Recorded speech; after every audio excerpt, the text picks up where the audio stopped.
अस्सलाम वालेकुम, मैं हूं सबज भी और आपको अपने डिजिटल चैनल पर खुश आमदीद कहती हूं। बहुत सी अहम सियासी खबरें हैं जिनसे आपको आज आगाह करेंगे। सबसे पहले जस्टिस काजी फाइज ईसा ने चीफ जस्टिस पाकिस्तान के ओहदे का हल्फ उठा लिया।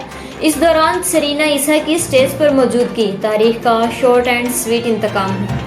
सुप्रीम कोर्ट के सीनियर तरीन जज जस्टिस काजी फाइज ईसा सुप्रीम कोर्ट के 29वें चीफ जस्टिस बन गए। जब जस्टिस काजी फाइज ईसा ने इतवार को पाकिस्तान के सुप्रीम कोर्ट के 29वें चीफ जस्टिस के तौर पर हल्फ उठाया तो इनके साथ इनकी अहलिया सरीना ईसा भी खड़ी थी। ईवान सदर में इस तकरीब में हल्फ बर्दारी के दौरान स्टेज पर सरीना ईसा की मौजूदगी बहस का मौजू बनी, जिसे बाज़ लोग एक नई रवायात के तौर पर भी देख रहे हैं, जबकि ये तबसरे भी किए जा रहे हैं कि चंद साल कबल जस्टिस काजी फाइज ईसा और ईसा सरीना ने सुप्रीम जुडिशियल काउंसिल में असासों से मुताल्लिक कार्रवाई के दौरान जो मुश्किल वक्त गुजारा और तब भी दोनों इसी तरह एक साथ थे जैसे कि दोनों आज भी एक साथ हैं। जबकि सोशल मीडिया पर कुछ सार्फिन के ख्याल में जस्टिस काजी फाइज ईसा का उन लोगों की तरफ वाज़िया पैगाम है जिन्होंने इनको हटाने के लिए रस्ते से बहुत कोशिशें की थी। 2019 में सदारती रेफरेंस के बाद सीनियर तरीन जज होने के बावजूद जस्टिस काजी फाइज ईसा को किसी भी आईनी मुकदमे के बेंच में शामिल नहीं किया गया था 3 साल के लिए। वाज़ेह रहे कि 21 जून को सदर मुमलिकत डॉक्टर आरिफ अलवी ने चीफ जस्टिस काजी फाइज ईसा की बतौर तैनाती नामंजूरी दे दी थी।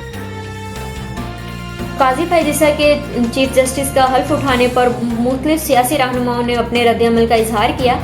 मुस्लिम लीग नून की चीफ ऑर्गेनाइजर मरियम नवाज का कहना है कि आज से अदल के वानों में इंसाफ की वापसी होगी। मरियम नवाज ने कहा कि दुआ है कि तराजू के पलड़े सबके लिए बराबर हों। उम्मीद है नवाज शरीफ और इनके साथियों को प्रोजेक्ट के कारिंदों की नाइंसाफियों से निजात मिलेगी। जबकि इससे पहले भी नून लीग के रहनुमा अता तारड़ ने काजी फाइज ईसा के चीफ जस्टिस बनने पर अपने ख्यालात का इजहार करते हुए कहा था, 16 सितंबर जब chief justice Umar Ata बंदियार retired होंगे उस दिन हम यौम निजात मनाएंगे। चेयरमैन पाकिस्तान तहरीक इंसाफ इमरान खान के कानूनी अमूर के तर्जुमान नईम पंजोता ने नए चीफ जस्टिस ऑफ पाकिस्तान बनने पर काजी फाइज ईसा के रद्द-ए-अमल देते हुए कहा कि चीफ जस्टिस ऑफ पाकिस्तान को न सिर्फ 90 दिन में इंतखाबात करवाने हैं बल्कि इन पर अमल दरामद भी करवाना होगा। जस्टिस काजी फाइज ईसा को सुप्रीम कोर्ट में तकसीम का तासुर खत्म करना होगा।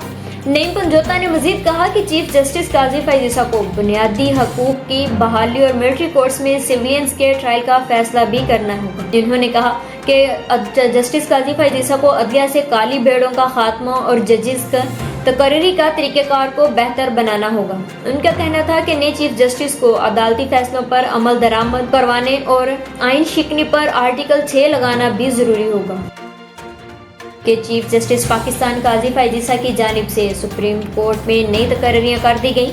तर्जुमान सुप्रीम कोर्ट ने चीफ जस्टिस पाकिस्तान की जानिब से नई तकर्रियों का एलामिया भी जारी कर दिया गया है।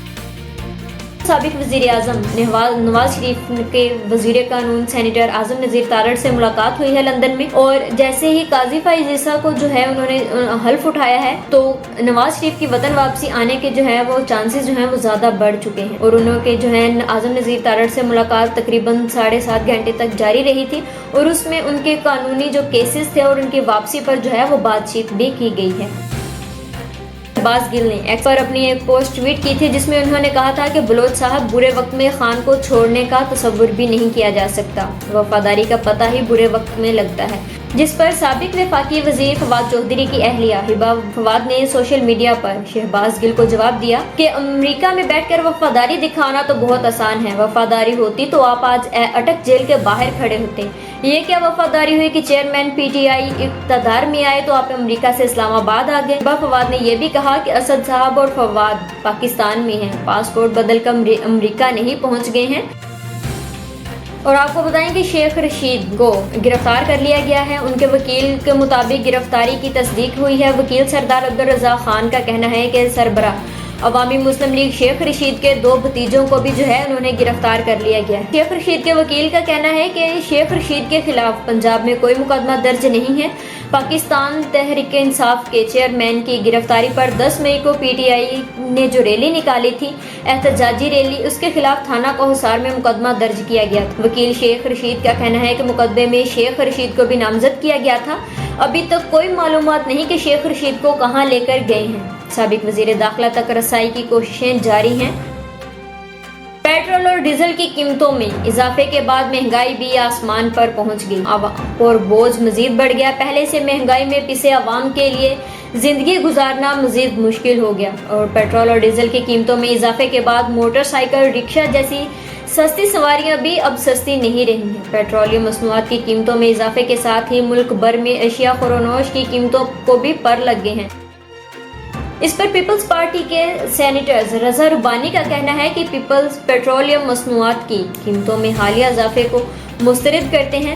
رضا ربانی نے کہا کہ پیٹرولیم مصنوعات کی قیمتوں میں اضافے نے مہنگائی میں مزید اضافہ کر دیا۔ عام آدمی میں اس مہنگائی میں سے شدید متاثر ہوا ہے اور 2 وقت کی روٹی بھی نہیں کھا سکتا۔ انہوں نے کہا کہ حکومت اشرفیہ پر ٹیکس لگائے اور غریبوں کو ریلیف دے، موٹر سائیکل اور رکشہ والوں کو سبسڈی دی جائے۔